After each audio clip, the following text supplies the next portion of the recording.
Good afternoon. Who do you trust with your plans when it comes to estate planning, when it comes to these kind of legal affairs? Who should I involve in my estate planning affairs? Who am I supposed to name? Who do I share this information with? Who can know these things? Who do I trust with such sensitive information? Who can I trust to know my bank account balances? Who can I trust to know my net worth? Who can I trust to know where the deeds are? How can I trust them? Right? These are questions that might come across when it's time to think about, all right, what happens when I'm not here anymore? Who's going to step up in that place? Well, today we're going to answer some of these questions by talking about 3 key individuals you want to trust with your plans. Okay. Now, these are going to be the people that are named specifically in your plans. Obviously, when it comes to putting all of this together, you want to have trusted advisors such as your attorney, okay, whether it's for estate planning, whether it's for your business thing. You also want to have your tax advisor because there's going to be some tax information on the line. So you want those kind of key professionals, but you also want to make sure that when it comes to who's going to be managing out your affairs, you name these people in your plan. And these are very specific roles that we're going to get into today. All right, 3 key ones that you're really going to want to pay attention to. The first one, we kind of alluded to it last week, but we're going to kind of talk just a little bit about it again. And that's your powers of attorney. Okay. So when it comes to creating a power of attorney, you're going to appoint somebody, name your agent. All right. They're going to be able to act and make decisions on your behalf. If you are no longer able to, due to a disability, due to some kind of mental instability, your power of attorney, whoever you appoint in that role as your agent, they will be able to act for you. Okay. So that's the first one. They have broad general powers, but it can be limited.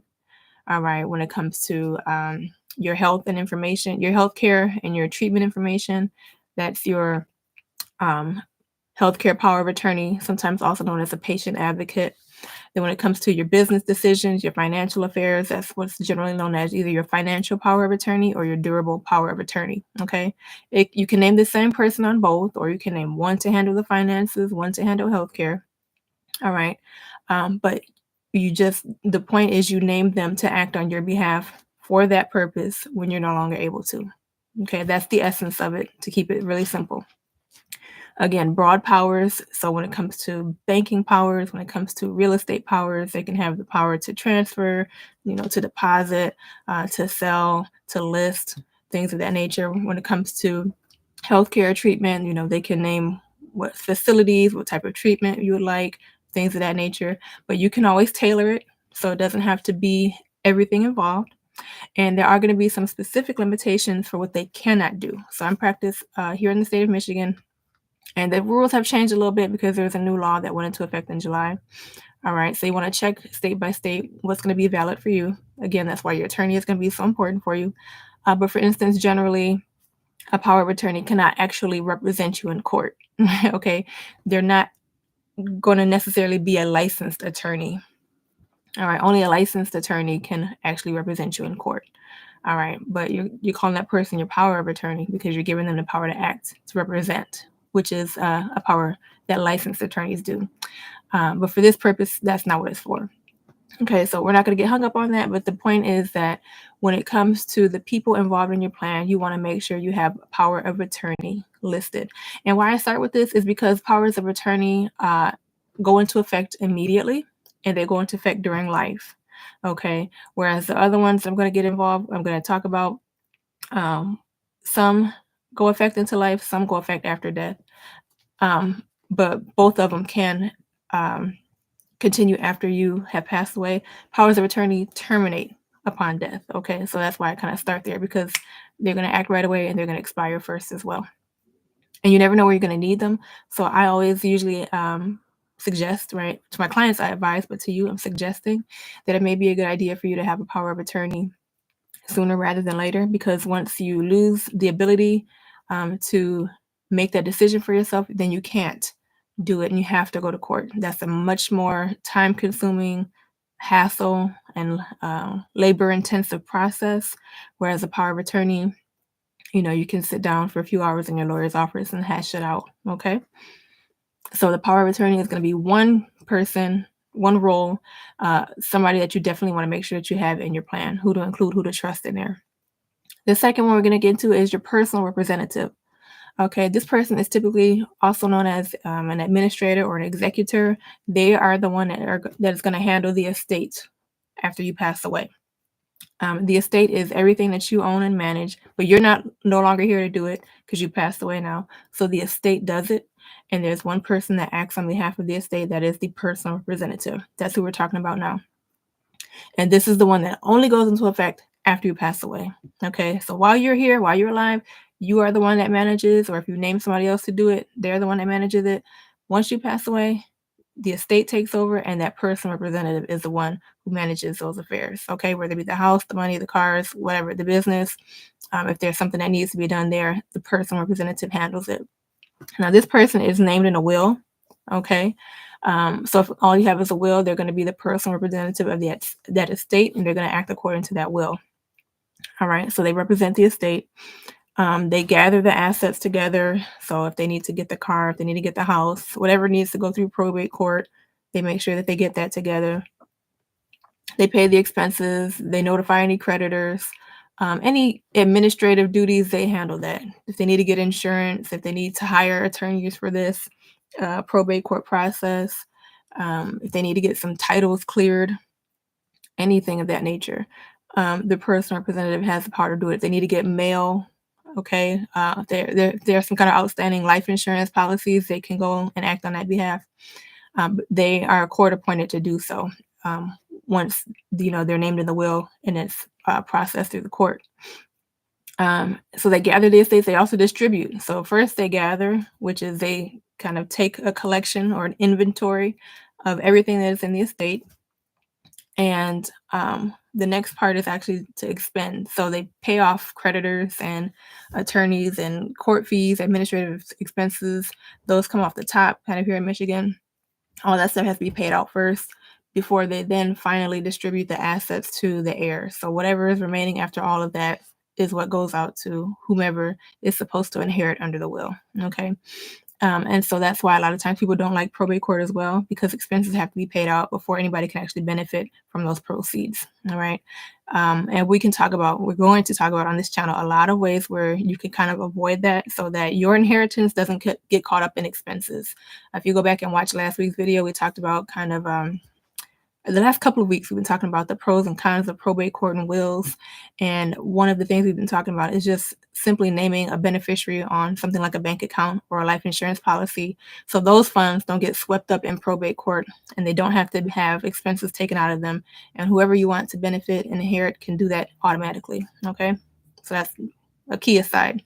All right. So that was the second person, the personal representative, who's going to actually represent the estate. And this last one we're going to talk about is a trustee, which is similar to a personal representative, but they manage the assets of a trust. And we've also talked in the last few weeks about the benefits of a trust. It doesn't necessarily go to probate court. All right. Many times it doesn't go to probate court at all. A lot of people say like, oh, it's like foolproof. Nothing is foolproof. Okay. So if there are any disputes that come up, whoever wants to challenge, they can always bring up a suit in probate court. So the probate court does have the ability, does have the jurisdiction, which means they have the authority to hear any challenges or any disputes concerning a trust. But generally, because the trust is so detailed and there's so much intention involved in creating it and distributing wishes according to it, it's not common for it to go to probate court because it's done so well in life with the person who had been managing it that it almost seems like, well, of course, this is what they wanted to do. So why bring it up here in probate court? And the person challenging it has a much bigger hurdle to try to overcome, right? If they're saying, well, they actually didn't mean it. Well, yes, they do, because there's 30 something pages here. Everything's been initialed and signed and executed all the right way, right? So there's a bigger barrier. The point is that a trust can be heard in court, but that's not where it goes immediately, and oftentimes not at all, because it is intended to be private. Whereas a will, it has to go to probate court because it is still intended for that reason. Okay. But the point here is that trustee is a person who's going to manage the assets of the trust. While you are alive, that can be you. So a trust is something that's very unique where Um, like a power of attorney, it takes effect in one's lifetime, so you can benefit from the use of a life in your lifetime. But also similar to a will, there are going to be some distributions and dispositions after death. So it's designed for longevity. So you can have it while you're still alive, and you can have it much further out into the future, just depending on how you want to create it. If you want it to go only to like immediate children for immediate safekeeping to that one next generation, you can do that. If you want it to extend to grandchildren, you can do that as well. And then kind of replicate beyond that. Okay, so it's just all going to be according to your purpose and what you would like. But the key thing is here, somebody has to manage it after you pass away. If you're not the one, and if you're not the one already managing it in your life, then somebody has to manage it then. That's what we call the trustee. All right. So it's a manager of the account. Just like how you manage your bank account now, you're the one that has to, deposit funds, expend funds, distribute. Same thing with the trustee. It's just that whatever is in the trust, whether it's a bank account, whether it's a car, whether it's a house, the trustee is the one managing, okay, who gets paid out what here, what bills have to be paid out here to protect this asset, if it's insurance, if it's utilities, whatever. Okay, we're going to safekeep it for this beneficiary. So let's say it's, daughter gets the house in trust. Okay, we're going to safekeep it for daughter, who is now the person who can enjoy the home. You might even name her as a successor trustee, which means the person that's going to take over after you. So now she has to manage it in the trust name, okay? Or the trust can just give it outright to her and it's not in trust anymore. But the whole point is that person, the trustee, is the one who manages those assets. The distribution, the safekeeping, again, they pay the expenses, okay? These are the three key people that you want to have in your plan. All right, power of attorney, your personal representative when it comes to your will, the estate, your trustee when it comes to your trust. These are all known as what we call fiduciaries. That means that they have a legal responsibility to act in the best interest of who they represent. So whether it's the estate, whether it is that individual person as an agent under power of attorney, whether they are representing the interests of the beneficiaries of the trust, they have to act out to the best of those interests, not their own personal interests. Okay. So that's where the lines can get drawn a lot, kind of get murky and muddy, especially if it comes to family, because we love our family members. And a lot of times people might want to name family because it may seem easier because that's who they want to give the things to anyway. But family is not necessarily um, aware, right, that there are these legal responsibilities that they have to do this. So a lot of times people would name a professional fiduciary, like a law firm who does it, or maybe an accounting firm, or just, a traditional, just professional firm, that this is all they do, right? So that there's some kind of neutrality there, so that the rules are followed as they're written. There's no murky family relationships. There's no conflict there, stuff like that. But they're all known as fiduciaries. They do have that legal responsibility. A lot of times, even some of my clients are like kind of, they don't know whether they can name this person, trust this person, because it's a big responsibility. And I say, well, somebody has to do it, number one, right? But number two, there is a guardrail there because these are fiduciaries, because there is this legal responsibility that they have to meet above and beyond their own personal interests, right? Their own personal involvement. So when it comes to who to trust with your plans, think these three people specifically. Who can I trust when it comes to my own personal well-being, right? If I need someone to act for me and I can't, if I have some kind of disability, if I need somebody to be able to handle my finances, if I need somebody to be able to handle my healthcare treatment according to my wishes, who can I trust with that?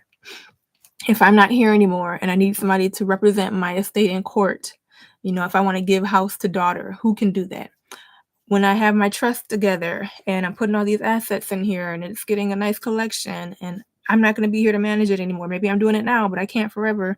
Who can I trust to take that over, right? These are the kinds of questions you want to ask yourself. And some of the answers can be, well, somebody who I know will never double cross me, somebody who I know is good with numbers, somebody who I know who will honor my wishes, somebody who I know has been an amazing family friend. It could be, a professional accounting firm, a professional law firm, because I just rather have them deal with it if any conflicts come up. right? There are options out there, but the key is to really ask yourself these questions so that you can start to generate some ideas. A lot of times we're not even aware, some of my clients are not even aware that this is what's going on. Or maybe they signed up to be one of these roles and they're not really quite sure how to do it, how to go about it. Some people are kind of almost forced into it because, someone passed away unexpectedly, or somebody had passed away a while ago, and now there's some uncovered assets that come up. This happens so often. And now it's like, well, who can manage it? Is it going to be me? If it has to be me, how do I do it? Right. So these are the issues that come up.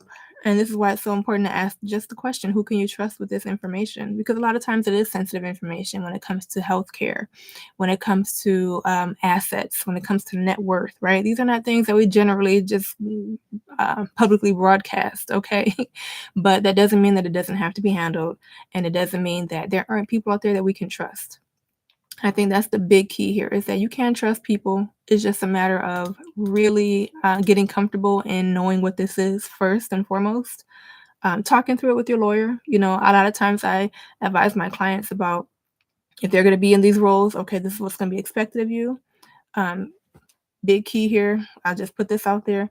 If you're named in any of these roles, make sure you keep your own personal assets separate from the assets of the estate, of the trust, of whomever it is. Don't commingle ever, ever, ever, even if you are just doing a quick transfer, just like the Red Sea parted, okay? Because that often just doesn't look good on your own character, because again, you have that higher role, that higher duty, above and beyond your own interests. All right. So that's kind of the video for today. All right, who to trust with your plans. Um, think long term. So think beyond your own life. Think beyond, okay, if I can't do it, who can? If I can't do it, who can I trust with it? If I can't do it, who would be good with it? If I can't do it, who might have the business acumen to take care of it? Who might be comfortable with the numbers to do it? Think along those lines. All right. And if you don't ultimately come down to an individual, then think, okay, where can I find a professional who can handle this for me? All right. But the key is to just ask yourself these questions and think above and beyond you, because ultimately that's what they'll have to do as well. Okay.